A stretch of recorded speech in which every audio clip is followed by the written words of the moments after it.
Hello guys, welcome to our YouTube channel study with M. आज मैं आप सभी के लिए लेके आई हूँ आगामी 12 दिसंबर को होने वाले लोअर पीसीएस प्री एग्जामिनेशन के लिए स्पेशल रिवीजन क्लास। इस रिवीजन क्लास में हम मोस्ट इंपॉर्टेंट क्वेश्चन डिस्कस करेंगे, तो आप सभी लोग हमारी इस वीडियो को स्टार्टिंग से लेकर एंड तक जरूर देखें। वीडियो स्टार्ट करते हैं। वीडियो स्टार्ट करने से पहले जिन लोगों ने अभी भी हमारे YouTube channel study with M को सब्सक्राइब नहीं किया है वो सब्सक्राइब कर लें। साथ ही साथ बगल में जो बेल आइकन दिख रहा है इसे भी प्रेस कर लें ताकि हम कोई भी वीडियो डालते हैं तो उसका नोटिफिकेशन आपके पास तुरंत पहुंच जाए। आप सभी लोग हमारे टेलीग्राम चैनल को भी ज्वाइन कर सकते हैं। अराउंड 5.7 के यहाँ पे सब्सक्राइबर्स हो चुके हैं। सुबह 10 बजे और शाम 8 बजे यहाँ पे क्विज का आयोजन भी कराया जाता है। इसके अलावा अदर इंपॉर्टेंट अपडेट्स पीडीएफ्स यहीं पे शेयर की जाती हैं। लिंक आपको उसका डिस्क्रिप्शन बॉक्स में मिल जाएगा। बढ़ते हैं आज की वीडियो की ओर। तो देखिए, इस सीरीज़ का पहला क्वेश्चन है, किस नदी को इटली की गंगा कहा जाता है? देखिए, इटली की गंगा कहा जाता है पो नदी को। ऑप्शन ए इस क्वेश्चन का करेक्ट आंसर है। पो नदी का उद्गम आल्प्स पर्वत से होता है। इसके अलावा देखिए, इटली की राजधानी जो है ये रोम टाइबर नदी पर स्थित है। अगला क्वेश्चन देखिए, रॉटरडम बंदरगाह किस महाद्वीप का सबसे बड़ा बंदरगाह है? देखिए, रॉटरडम बंदरगाह जो है ये यूरोप महाद्वीप का सबसे बड़ा बंदरगाह है। ऑप्शन सी इस क्वेश्चन का करेक्ट आंसर है। रॉटरडम बंदरगाह नीदरलैंड में राइन नदी के मुहाने पर स्थित है। नेक्स्ट क्वेश्चन देखिए, पॉलिटिक्स ऑफ चरखा नामक पुस्तक किसके द्वारा लिखी गई थी?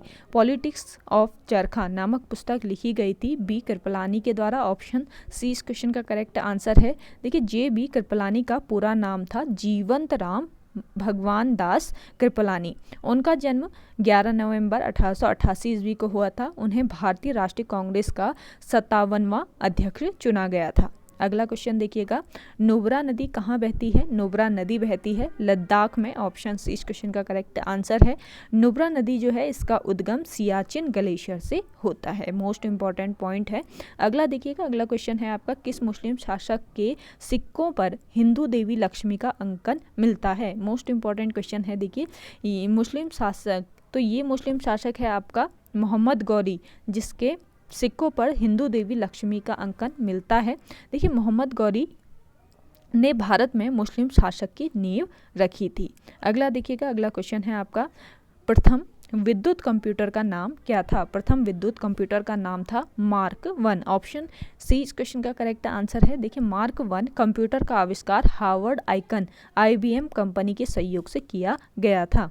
अगला क्वेश्चन देखिएगा, अगला क्वेश्चन है, निम्नलिखित में से किसने महमूद गजनी के हमले के बाद सोमनाथ मंदिर का पुनः निर्माण किया था? तो देखिए, सोमनाथ मंदिर पर महमूद गजनी ने हमला किया था, जिसके बाद मंदिर का पुनः निर्माण किया भीमदेव ने। ऑप्शन बी इस क्वेश्चन का करेक्ट आंसर है। फारसी लेखक अल बरूनी की पुस्तक किताब उल हिंद जो आपके अरबी भाषा में लिखित है, इसके अनुसार 1025 ईस्वी में महमूद गजनवी ने सोमनाथ मंदिर को लूटा था। अगला क्वेश्चन देखिएगा। गाइस, वीडियो पसंद आ रही है तो वीडियो को लाइक कीजिए। जिन लोगों ने अभी भी हमारे YouTube channel study with M को सब्सक्राइब नहीं किया है वो लोग जरूर सब्सक्राइब कीजिएगा। अगला देखिए, निम्न में से किसे मूर्ति भंजक कहा जाता है? तो मूर्ति भंजक कहा जाता है महमूद गजनी को। ऑप्शन सी इस क्वेश्चन का करेक्ट आंसर है। देखिए, महमूद गजनवी अफगानिस्तान में गजनी वंश का शासक था। उसने भारत पर 17 बार आक्रमण किया था। अगला देखिएगा, अगला क्वेश्चन है, शहनामा के लेखक कौन है? शहनामा के लेखक है फिरदौसी। ऑप्शन बी इस क्वेश्चन का करेक्ट आंसर है। देखिए, फिरदौसी महमूद गजनवी के दरबार में प्रसिद्ध विद्वान व कवि थे। शहनामा उनकी प्रसिद्ध रचना है। अगला देखिएगा, अगला क्वेश्चन है, निम्नलिखित संगठनों में से किसने शुद्धि आंदोलन का समर्थन किया था? तो देखिए, शुद्धि आंदोलन का समर्थन किया था आर्य समाज ने। ऑप्शन ए इस क्वेश्चन का करेक्ट आंसर है। देखिए, शुद्धि आंदोलन के सर्वप्रथम प्रचारक स्वामी दयानंद सरस्वती थे। अगला देखिएगा, अगला क्वेश्चन है, राधा स्वामी सत्संग के संस्थापक कौन थे? राधा स्वामी सत्संग के संस्थापक थे इनमें से कोई नहीं। ऑप्शन डी इस क्वेश्चन का करेक्ट आंसर है। देखिए, राधा स्वामी सत्संग के संस्थापक थे शिव दयाल। उन्होंने वर्ष 1861 ईस्वी में संत सदगुरु के रूप में स्वयं को प्रस्तुत किया था। अगला क्वेश्चन देखिएगा, निम्न में से किसने खुद को खलीफा घोषित किया था? मोस्ट इंपॉर्टेंट क्वेश्चन है, देखिएगा इस खुद को खलीफा घोषित किया था मुबारक खिलजी ने। ऑप्शन सी इस क्वेश्चन का करेक्ट आंसर है। देखिए मुबारक खिलजी दिल्ली सल्तनत के खिलजी वंश का तीसरा शासक था। मुबारक खिलजी का शासनकाल जो है ये वर्ष 1316 से लेकर 1320 ईस्वी तक रहा। अगला देखिएगा, अगला क्वेश्चन है, शिवाजी के विरुद्ध मुगल सेना के पुरंदर अभियान का नेतृत्व किसने किया? शिवाजी के विरुद्ध मुगल सेना के पुरंदर अभियान का नेतृत्व किया था जय सिंह ने। ऑप्शन डी इस क्वेश्चन का करेक्ट आंसर है। देखिए जय सिंह मुगल शासक औरंगजेब का सेनापति था। जय सिंह और शिवानी के मध्य 11 जून 1665 ईस्वी का पुरंदर की संधि हुई थी। तो आपसे पूछा जा सकता है आयोग द्वारा कि पुरंदर की संधि किस किस के बीच हुई थी? तो ये हुई थी जय सिंह और शिवानी के मध्य। कब हुई थी पूछा जाए तो 11 जून 1665 ईस्वी को। मोस्ट इंपॉर्टेंट पॉइंट यहाँ पे बताए जा रहे हैं, नोट डाउन कीजिएगा। आपके आगामी लोअर पीसीएस प्री एग्जामिनेशन के लिए ये पॉइंट मोस्ट इंपॉर्टेंट है। अगला देखिएगा, अंग्रेजी साहित्य के लिए किस वर्ष प्रथम ज्ञानपीठ पुरस्कार प्रदान किया गया? अंग्रेजी साहित्य के लिए वर्ष 2018 में प्रथम ज्ञानपीठ पुरस्कार प्रदान किया गया था। ऑप्शन डी इस क्वेश्चन का करेक्ट आंसर हो जाएगा। देखिए अंग्रेजी साहित्य में ज्ञानपीठ पुरस्कार प्राप्त करने वाला प्रथम व्यक्ति जो था ये अमिताभ घोष था। ज्ञानपीठ पुरस्कार भारतीय साहित्य में दिया जाने वाला साहित्य का सर्वोच्च पुरस्कार है। इस पुरस्कार की शुरुआत वर्ष 1961 में की गई थी। वर्ष 1965 ईस्वी में श्री शंकर कुरूप को प्रथम ज्ञानपीठ पुरस्कार से सम्मानित किया गया था। अगला क्वेश्चन देखिए, अगला क्वेश्चन है आपका, भारत में कंप्यूटर का प्रयोग सर्वप्रथम किस वर्ष किया गया था? भारत में कंप्यूटर का प्रयोग सर्वप्रथम किया गया था वर्ष 1955 ईस्वी में। ऑप्शन सी इस क्वेश्चन का करेक्ट आंसर है। देखिए भारत में कंप्यूटर का प्रयोग सर्वप्रथम भारतीय सांख्यिकी संस्थान कोलकाता में किया गया था। यहाँ पर प्रयोग किया जाने वाला प्रथम कंप्यूटर का नाम था एनालॉग। अगला देखिएगा, अगला क्वेश्चन है आपका, किस सिख गुरु ने गुरु नानक की जीवनी लिखी थी? तो देखिए गुरु नानक की जीवनी लिखी थी गुरु अंगद देव ने। ऑप्शन डी इस क्वेश्चन का करेक्ट आंसर। गुरु अंगद देव ने गुरुमुखी लिपि का विकास भी किया था। अगला क्वेश्चन है, उड़ीसा की प्रथम महिला मुख्यमंत्री कौन थी? उड़ीसा की प्रथम महिला मुख्यमंत्री थी नंदिनी सतपथी। ऑप्शन ए इस क्वेश्चन का करेक्ट आंसर है। देखिए उड़ीसा राज्य का गठन की बात करें तो उड़ीसा राज्य का गठन 1 अप्रैल 1936 ईस्वी में किया गया था। यह मैग्नीज तथा बॉक्साइट खनिज उत्पादन में भारत का अग्रणी राज्य है। अगला देखिएगा, अगला क्वेश्चन है, संविधान के किस अनुच्छेद के अंतर्गत अंतर्राज्यीय परिषद की स्थापना की गई? तो देखिए इंटरस्टेट काउंसिल की स्थापना की गई अनुच्छेद 263 के अंतर्गत। ऑप्शन 20 क्वेश्चन का करेक्ट आंसर है। तो देखिए अंतर्राज्यीय परिषद यानी इंटरस्टेट काउंसिल की स्थापना राष्ट्रपति द्वारा केंद्र एवं राज्यों के बीच समन्वय स्थापित करने के लिए की जाती है। अगला देखिएगा, अगला क्वेश्चन है, मुख्य चुनाव आयुक्त अपना त्यागपत्र किसे सौंपता है? मुख्य चुनाव आयुक्त अपना त्यागपत्र राष्ट्रपति को सौंपता है। ऑप्शन ए इस क्वेश्चन का करेक्ट आंसर हो जाएगा। मुख्य चुनाव आयुक्त की नियुक्ति राष्ट्रपति के द्वारा ही की जाती है। सुकुमार सेन भारत के पहले मुख्य चुनाव आयुक्त थे। तो मोस्ट इंपॉर्टेंट पॉइंट है। अगला देखिएगा, अगला क्वेश्चन है आपका, एल्ब्रूस पर्वत किस देश का सबसे ऊंचा पर्वत है? एल्ब्रूस पर्वत जो है ये रूस का सबसे ऊंचा पर्वत है। ऑप्शन ए इस क्वेश्चन का करेक्ट आंसर हो जाएगा। एल्ब्रूस पर्वत काकस पर्वत का हिस्सा है। अगला देखिएगा, अगला क्वेश्चन है, शेवराई की पहाड़ियाँ किस राज्य में स्थित है? शेवराई की जो पहाड़ियाँ हैं ये आपके तमिलनाडु राज्य में स्थित है। ऑप्शन ए इस क्वेश्चन का बिल्कुल सही आंसर है। देखिए शेवराई की पहाड़ियाँ पूर्वी घाट का हिस्सा है, ये भी आपको ध्यान में रखना है। अगला देखिए, निम्न में से सिजदा और पैबोस प्रथा का अंत किसने किया था? सिजदा और पैबोस प्रथा का अंत किया था अकबर ने। सिजदा और पैबोस प्रथा का आरंभ गुलाम वंश के शासक बलबन ने किया था। इस प्रथा को पुनः जो है औरंगजेब ने शुरू किया था।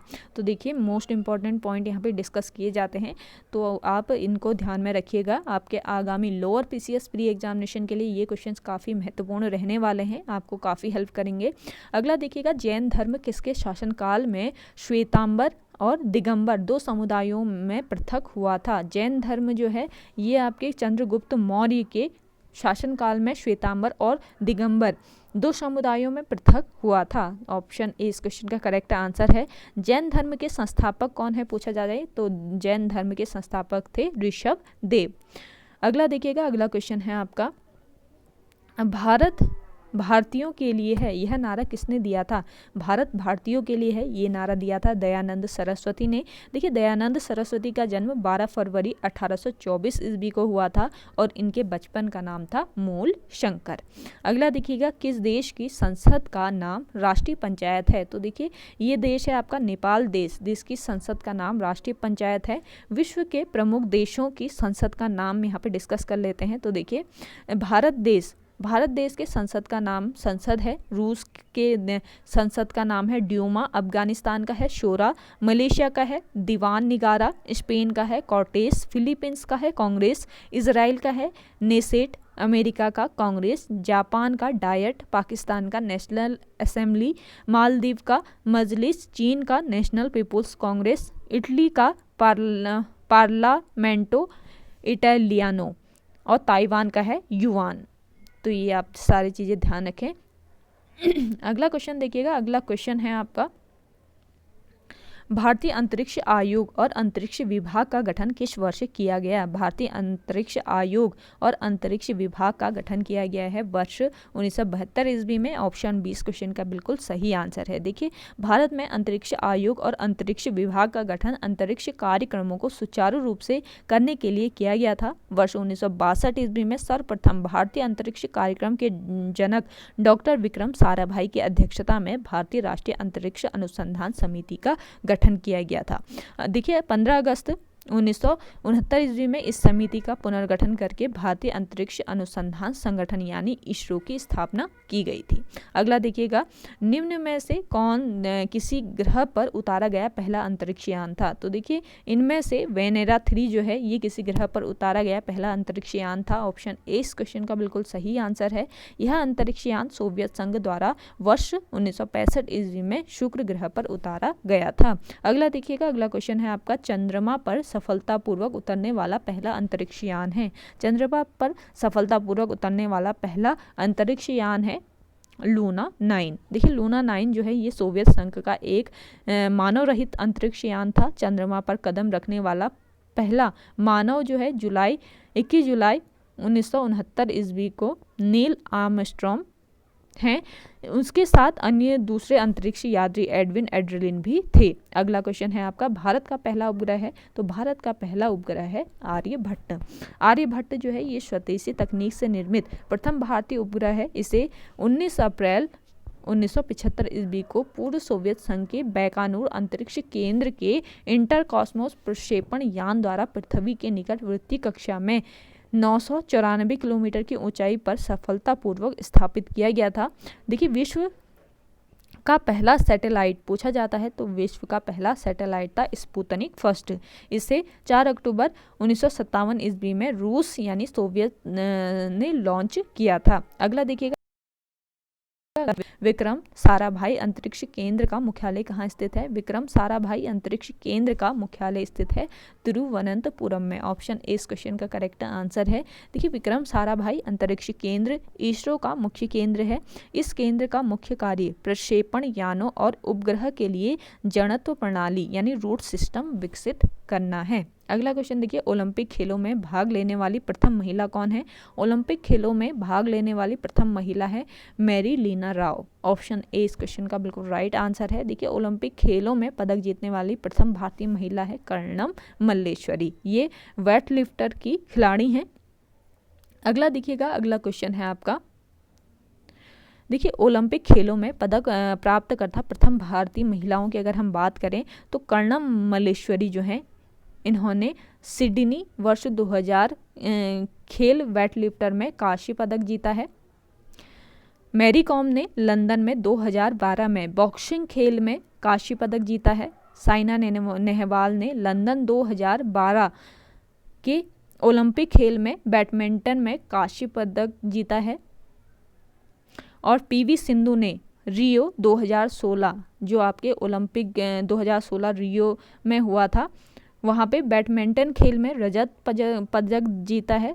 और देखिए टोक्यो 2020 में इन्होंने जीता है कांस्य पदक। इसके अलावा देखिए साक्षी मलिक ने रियो 2016 में कुश्ती खेल में देखिए कांस्य पदक जीता है। मीराबाई चानू ने टोक्यो 2020 ओलंपिक 2020 में वेट लिफ्टर में रजत पदक जीता है। और लवलीना बोरगोहेन जो है इन्होंने टोक्यो ओलंपिक 2020 में बॉक्सिंग में कांस्य पदक जीता है। तो ये सारे पदक आप ध्यान रखिएगा, आप आयोग द्वारा पूछे जा सकते हैं, करंट के क्वेश्चन इससे बन सकते हैं। अगला देखिएगा, के इकाई का प्रयोग निम्न में से क्या मापने के लिए किया जाता है। के इकाई का प्रयोग किया जाता है तापमान नापने के लिए। ऑप्शन 20 क्वेश्चन का करेक्ट आंसर हो जाएगा। देखिए के यानी केल्विन इकाई का नाम इसके खोजकर्ता 1848 ईस्वी में इसकी खोज हुई थी, लॉर्ड केल्विन के नाम पर रखा गया है। अगला क्वेश्चन है 102वां संविधान संशोधन किससे संबंधित है। 102वां संविधान संशोधन जो है ये संबंधित है राष्ट्रीय पिछड़ा वर्ग आयोग से। देखिए 102वां संविधान संशोधन 2018 जो है संविधान में अनुच्छेद 338 ख को जोड़ते हुए राष्ट्रीय पिछड़ा आयोग यानी national commission for backward classes को संवैधानिक दर्जा प्रदान करता है। इस आयोग का गठन 14 अगस्त 1993 में किया गया था। अगला देखिएगा, अगला क्वेश्चन है भारतीय संविधान के किस संशोधन के द्वारा अनुसूचित जाति तथा अनुसूचित जनजाति आयोग का गठन किया गया है। भारतीय संविधान के 65वें संशोधन के द्वारा अनुसूचित जाति तथा अनुसूचित जनजाति आयोग का गठन किया गया है। देखिए 65वां संविधान संशोधन वर्ष 1990 ईस्वी में किया गया था। संविधान के अनुच्छेद 338 में राष्ट्रीय अनुसूचित जाति आयोग तथा अनुच्छेद 338 क में राष्ट्रीय अनुसूचित जनजाति आयोग के गठन का प्रावधान किया गया है।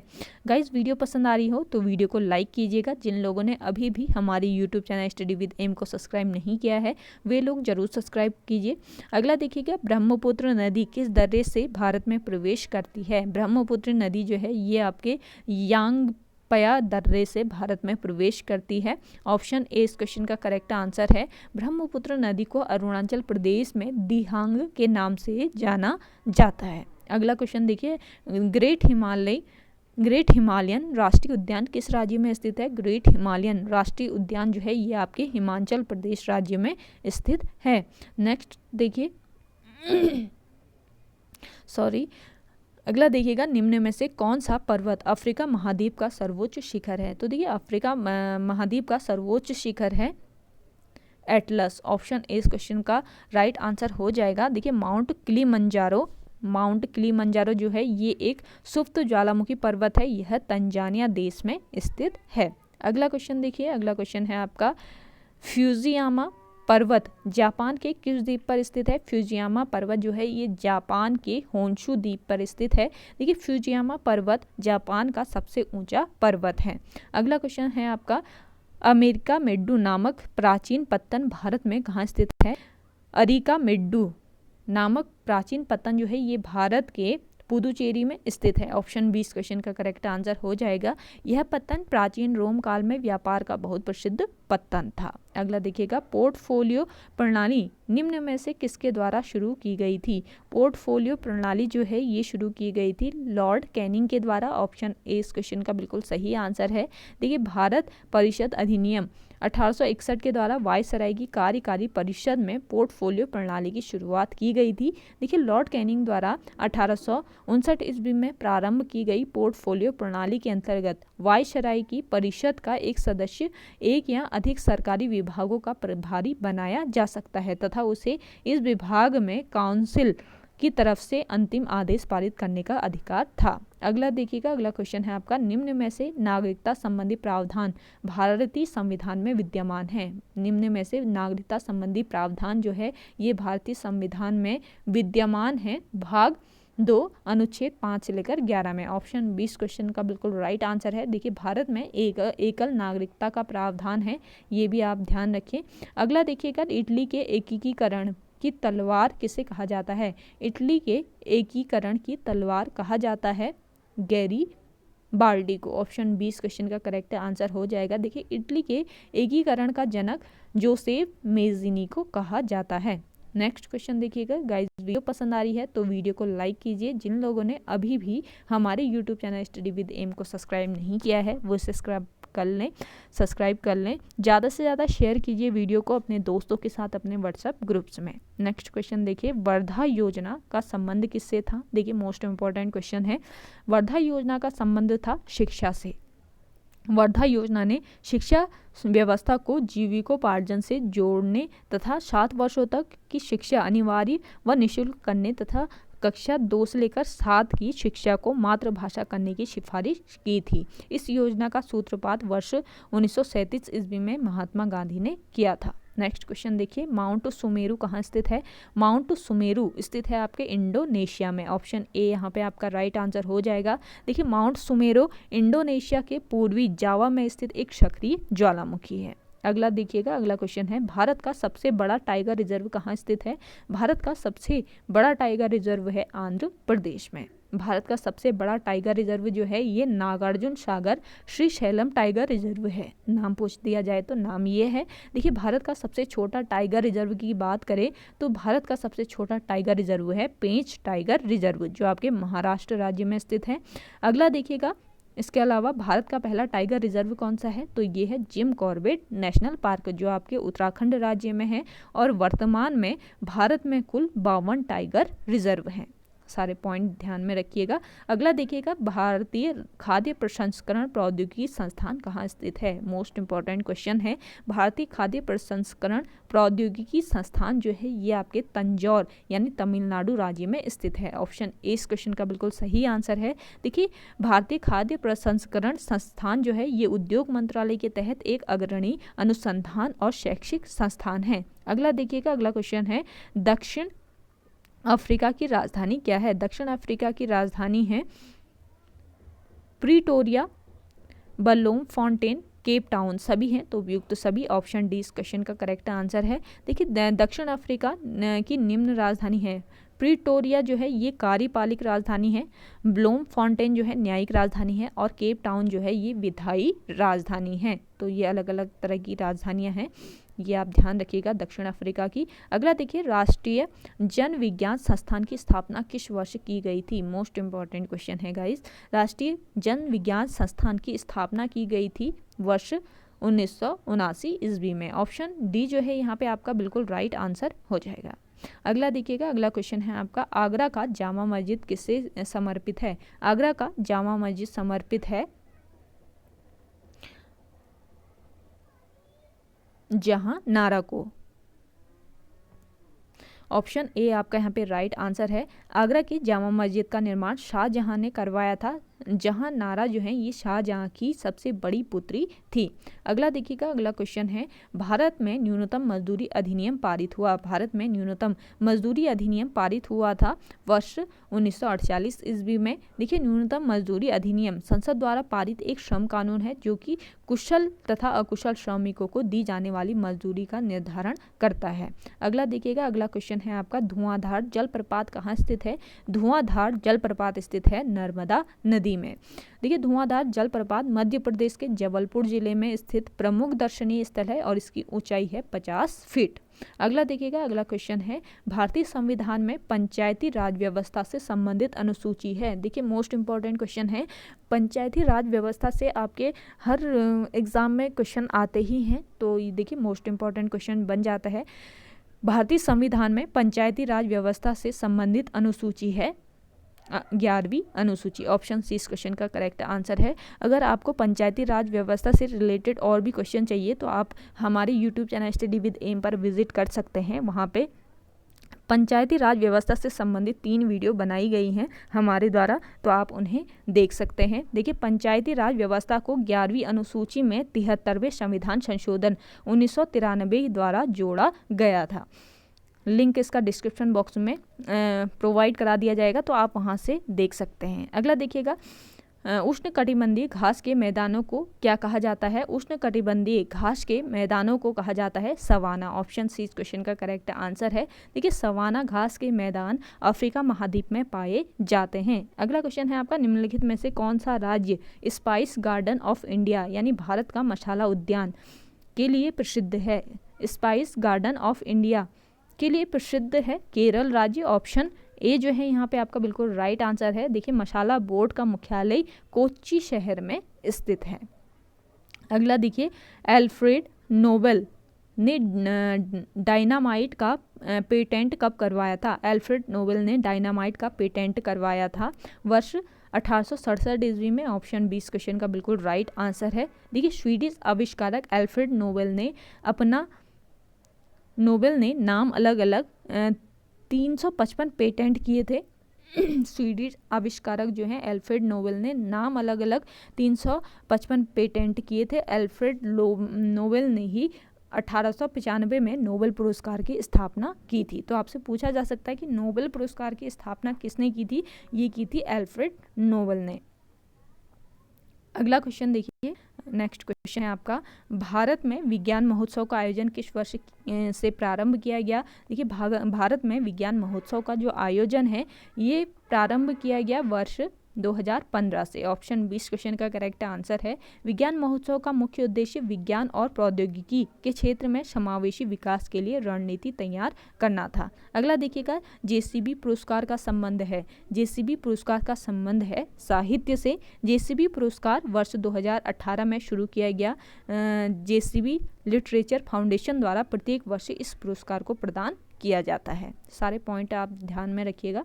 अगला देखिएगा, संयुक्त राष्ट्र महासभा ने वर्ष 2015 किस तिथि को विश्व सुनामी दिवस मनाने की घोषणा की थी? तो देखिए, संयुक्त राष्ट्र महासभा ने वर्ष 2015 में 5 नवंबर को विश्व सुनामी दिवस मनाने की घोषणा की थी। देखिए, सर्वप्रथम 5 दिसंबर 2016 को विश्व सुनामी जागरूकता दिवस मनाया गया था। अगला देखिए, दक्षिण एशिया सहकारिता पर्यावरण संगठन को किस वर्ष गठित किया गया? दक्षिण एशिया सहकारिता पर्यावरण संगठन को वर्ष 1982 ईस्वी में गठित किया गया। इस संगठन में भारत सहित 8 दक्षिण एशियाई देश शामिल हुए थे। इस संगठन का मुख्य उद्देश्य पर्यावरण संरक्षण को प्रोत्साहन देना था।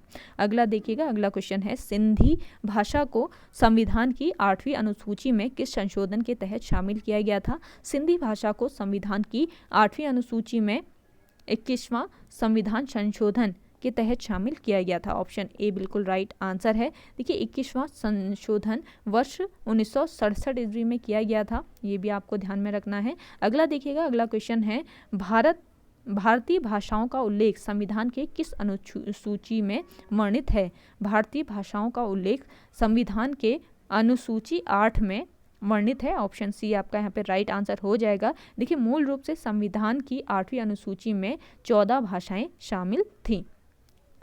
नेक्स्ट क्वेश्चन देखिए, नेक्स्ट है आपका, हड़प्पा सभ्यता में बाजरे के दाने गुजरात के स्थलों से प्राप्त हुए थे। वे स्थल थे लोथल व रंगपुर। ऑप्शन 20 क्वेश्चन का राइट आंसर है।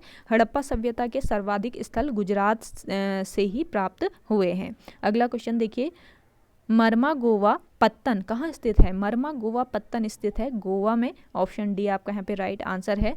मर्मागोवा बंदरगाह गोवा राज्य के तट पर अरब सागर में स्थित है। अगला देखिएगा, मानव मस्तिष्क में मुख्यतः कितने भाग होते हैं? मानव मस्तिष्क यानी ह्यूमन ब्रेन में मुख्यतः 3 भाग होते हैं। ऑप्शन बी आपका यहाँ पे राइट आंसर हो जाएगा। मानव मस्तिष्क में 3 मुख्य भाग है। पहला है अग्र मस्तिष्क, दूसरा है मध्य मस्तिष्क और तीसरा है पश्च मस्तिष्क। अगला देखिएगा, अगला क्वेश्चन है आपका, मानव मस्तिष्क के किस भाग द्वारा अनैच्छिक क्रियाओं पर नियंत्रण होता है? तो देखिए, मानव मस्तिष्क के मध्य मस्तिष्क द्वारा अनैच्छिक क्रियाओं पर नियंत्रण होता है। ऑप्शन ए आपका यहाँ पे राइट आंसर हो जाएगा। मध्य मस्तिष्क द्वारा अनैच्छिक क्रियाओं जैसे आँखों की पुतलियों के आकार में परिवर्तन, सिर गर्दन आदि प्रतिवर्ती क्रियाएं होती है। अगला देखिएगा, मानव मस्तिष्क के किस भाग द्वारा ऐच्छिक कार्यों पर नियंत्रण किया जाता है? तो इस क्वेश्चन का करेक्ट आंसर हो जाएगा आपका अग्र मस्तिष्क। अग्र मस्तिष्क मानव मस्तिष्क का सबसे अधिक जटिल एवं विशिष्ट भाग है। यह भाग ऐच्छिक क्रियाओं के अतिरिक्त शरीर के विभिन्न हिस्सों में सूचनाओं को एकत्रित तथा उनका समायोजन करता है। अगला देखिएगा, अगला क्वेश्चन है आपका, पश्चिम मस्तिष्क के कितने भाग होते हैं? पश्चिम मस्तिष्क के 3 भाग होते हैं। देखिए, पहला होता है मेडुला, फिर पोन्स और अनुमस्तिष्क, ये 3 भाग होते हैं। अगला देखिएगा, निम्न में से पादप हार्मोन के उदाहरण हैं। पादप हार्मोन के उदाहरण हैं इनमें से ऑक्सीजन, जिब्बेरोलिन, साइटोकाइनिन सभी हैं, तो ऑप्शन डी आपका यहाँ पे राइट आंसर है। तो देखिए पादप हार्मोन व रसायन होते हैं जो पौधे की वृद्धि, विकास व अनुकूल क्रिया का समन्वय करते हैं। नेक्स्ट क्वेश्चन देखिएगा, अगला क्वेश्चन है आपका, मानव संवहन तंत्र की मुख्य अवयव हैं। देखिए मानव संवहन तंत्र के मुख्य अवयव हैं, सभी हैं, हृदय भी, रक्त नलिकाएं और वहन माध्यम सभी हैं, तो उपयुक्त सभी, ऑप्शन डी आपका यहाँ पे करेक्ट आंसर है। देखिए मनुष्य में भोजन, ऑक्सीजन व अन्य आवश्यक पदार्थों की निरंतर आपूर्ति करने वाला तंत्र संवहन तंत्र कहलाता है। अगला देखिएगा, फसलों के न्यूनतम समर्थन मूल्य की अनुशंसा करता है। फसलों के न्यूनतम समर्थन मूल्य की अनुशंसा करता है CACP, ऑप्शन ए आपका यहाँ पे राइट आंसर हो जाएगा। CACP का विस्तारित रूप है, इसका फुल फॉर्म हो जाता है कृषि लागत और मूल्य आयोग। यह भारत सरकार के कृषि और किसान कल्याण मंत्रालय का एक संलग्न कार्यालय है। वर्ष 1965 ईस्वी में यह मंत्रालय अस्तित्व में आया था। अगला देखिएगा, अगला क्वेश्चन है, भारतीय प्रतिभूति और विनिमय बोर्ड की स्थापना किस वर्ष की गई थी। भारतीय प्रतिभूति और विनिमय बोर्ड की स्थापना की गई थी वर्ष 1988 ईस्वी में। भारतीय प्रतिभूति और विनिमय बोर्ड, जिसको सेबी भी कहा जाता है, को वैधानिक दर्जा 30 जनवरी 1992 को प्राप्त हुआ था और इसका मुख्यालय मुंबई में स्थित है। मोस्ट इंपॉर्टेंट क्वेश्चन है गाइस। अगला देखिएगा, अगला क्वेश्चन है, भारत का पहला सर्वेयर जनरल किसे नियुक्त किया गया था। भारत का पहला सर्वेयर जनरल नियुक्त किया गया था कालिन मैकेंजी को, ऑप्शन डी इस क्वेश्चन का करेक्ट आंसर है। काविन मैकेंजी को वर्ष 1815 ईस्वी में भारत का पहला सर्वेयर जनरल नियुक्त किया गया था। अगला देखिए, मौर्य साम्राज्य के 5 राजनीतिक केंद्र थे। मौर्य साम्राज्य के 5 राजनीतिक केंद्र थे, पाटलिपुत्र, तक्षशिला, उज्जैनी, तेसली और स्वर्णगिरि। देखिए मौर्य साम्राज्य की स्थापना का जो श्रेय है ये चंद्रगुप्त मौर्य और उसके मंत्री कौटिल्य को जाता है। अगला देखिएगा, कृषि मूल्य आयोग की स्थापना किस वर्ष हुई थी। कृषि मूल्य आयोग की स्थापना हुई थी वर्ष 1965 ईस्वी में। ऑप्शन सी इस क्वेश्चन का बिल्कुल राइट आंसर है। कृषि लागत और मूल्य आयोग भारत सरकार के कृषि और किसान कल्याण मंत्रालय का एक संलग्न कार्यालय है। वर्ष 1985 ईस्वी में इसमें लागत निर्धारण का हिस्सा जुड़ा, तो तब इसे कृषि लागत एवं मूल्य आयोग से जाना जाता है। अगला देखिएगा, अगला क्वेश्चन है, सविनय अवज्ञा आंदोलन कब प्रारंभ हुआ था। सविनय अवज्ञा आंदोलन प्रारंभ हुआ था 6 अप्रैल 1930 ईस्वी को। ऑप्शन बी जो है यहाँ पे आपका बिल्कुल राइट आंसर हो जाएगा। ओके गाइस, आज की वीडियो में इतना ही। आई होप आपको वीडियो पसंद आई होगी। अगर आपको हमारी ये वीडियो पसंद आती है तो वीडियो को लाइक, शेयर एंड हमारे YouTube channel study with M को ज़्यादा से ज़्यादा सब्सक्राइब जरूर कीजिएगा। वीडियो को ज़्यादा से ज़्यादा शेयर कीजिए अपने दोस्तों के साथ, अपने व्हाट्सअप ग्रुप्स में, और कमेंट सेक्शन में कमेंट करके बताएं कि आज की ये वीडियो आपको कैसी लगी। इसके अलावा देखिए शाम को 7 बजे भी आपकी रिवीजन क्लास चलेगी, तो आप उसे भी ज्वाइन कर सकते हैं। मोस्ट इंपॉर्टेंट क्वेश्चन आने वाले हैं आज की इस वीडियो में भी 7 बजे वाली में, तो आप उसको चाहे तो ज्वाइन कर सकते हैं, जो आपके लोअर PCS प्री एग्जामिनेशन के लिए मोस्ट इंपॉर्टेंट क्वेश्चन रहेंगे।